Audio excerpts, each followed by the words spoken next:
सामने शिक्षक दिवस के शुभ अवसर पर ऐसी बात आप लोगों के सामने स्पष्ट करना चाहता हूं जिससे आपके जीवन में सिर्फ परिवर्तन ही नहीं बहुत बड़ा परिवर्तन देखने को मिलेगा। साथियों, मेरे प्यारे छात्र और छात्राएं, आज हम लोग शिक्षक दिवस मनाते हैं। क्या आज के दिन किसी महान आत्मा का जन्म हुआ था? ऐसे महान आत्मा जिन्होंने शिक्षा के क्षेत्र में दिव्य ज्योति प्रकाश चारों तरफ फैला दिया।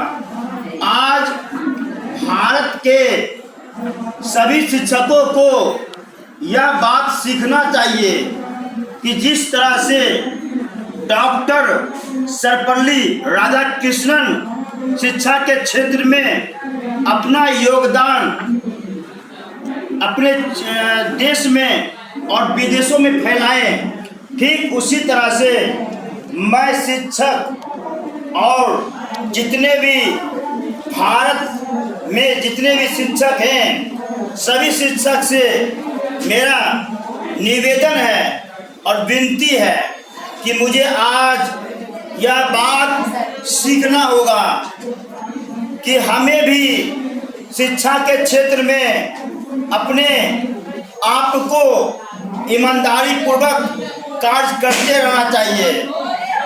एक शिक्षक को ईमानदार होना चाहिए।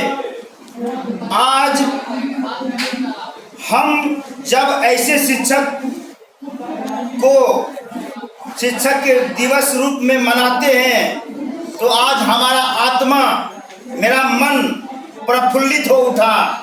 काश मैं भी इस क्षेत्र में बच्चों के प्रति, शिक्षा के प्रति, समाज के प्रति, राष्ट्र के प्रति कुछ ऐसा दूं जिससे आने वाले इतिहास में हमारा भी नाम बच्चों के मुंह पर सदैव गूंजे। मैं माँ सरस्वती से निवेदन करता हूँ, प्रार्थना करता हूँ, अगर आप हमें एक शिक्षक के रूप में काम सौंपे हैं तो मुझ में जितनी ईमानदारी होनी चाहिए वो सदैव बरकरार रहे और यह आशीर्वाद मेरे ऊपर माँ सरस्वती का सदैव बना रहा। शिक्षक को ईमानदार होना चाहिए, शिक्षक को कर्तव्यनिष्ठ होनी चाहिए। अगर वो कर्तव्यनिष्ठ हैं, ईमानदार हैं, तभी जाके हमारा समाज में जितने भी बुराई है उसको समाप्त किया जा सकता है।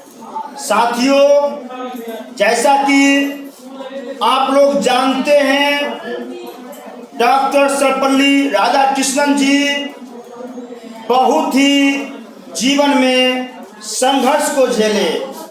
क्या हमारे जीवन में अगर संघर्ष आता है तो हमें गलत राह को चुन लेना चाहिए? नहीं, कदापि नहीं।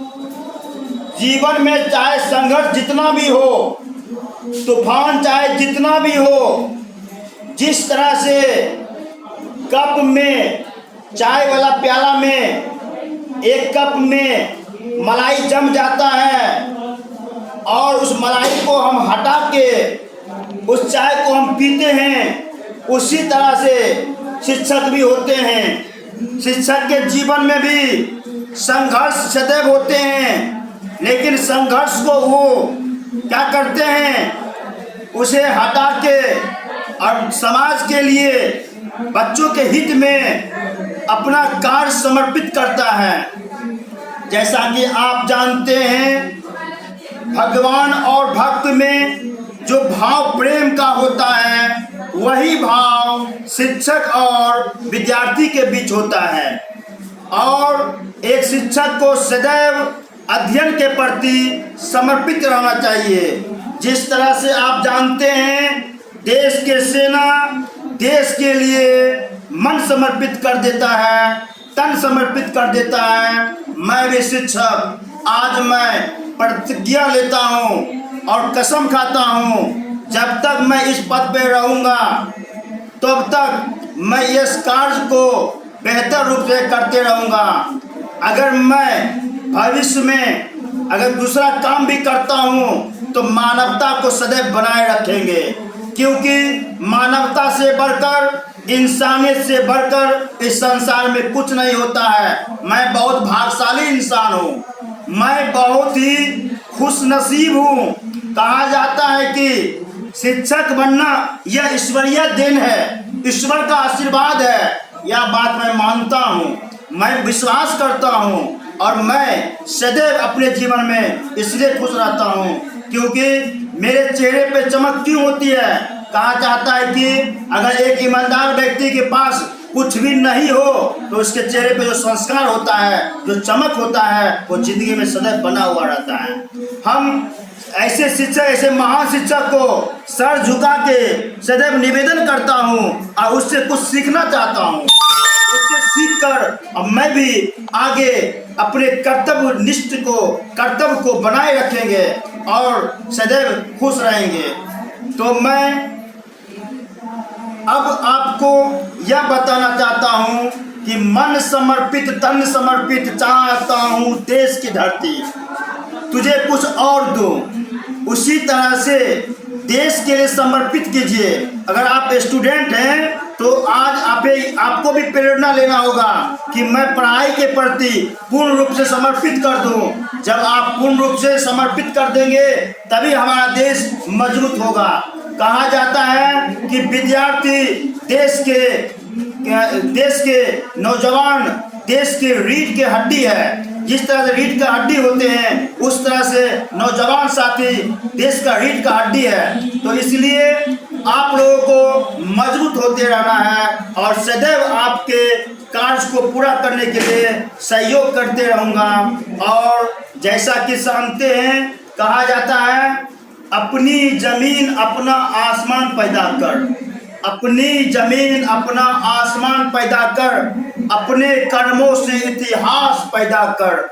मांगने से कुछ नहीं मिलता ए मेरे दोस्त, अपने कदमों पर विश्वास पैदा कर। ठीक उसी तरह से मैं आज आपको कहना चाहता हूँ, आपको खुद पर निर्भर होना है, खुद पे आगे बढ़ने के लिए चेष्टा अपनाना होगा। संघर्ष आएगा और वो जाएगा, लेकिन जो आप संघर्ष करते हैं और अपने अस्तित्व को बनाए रखिए।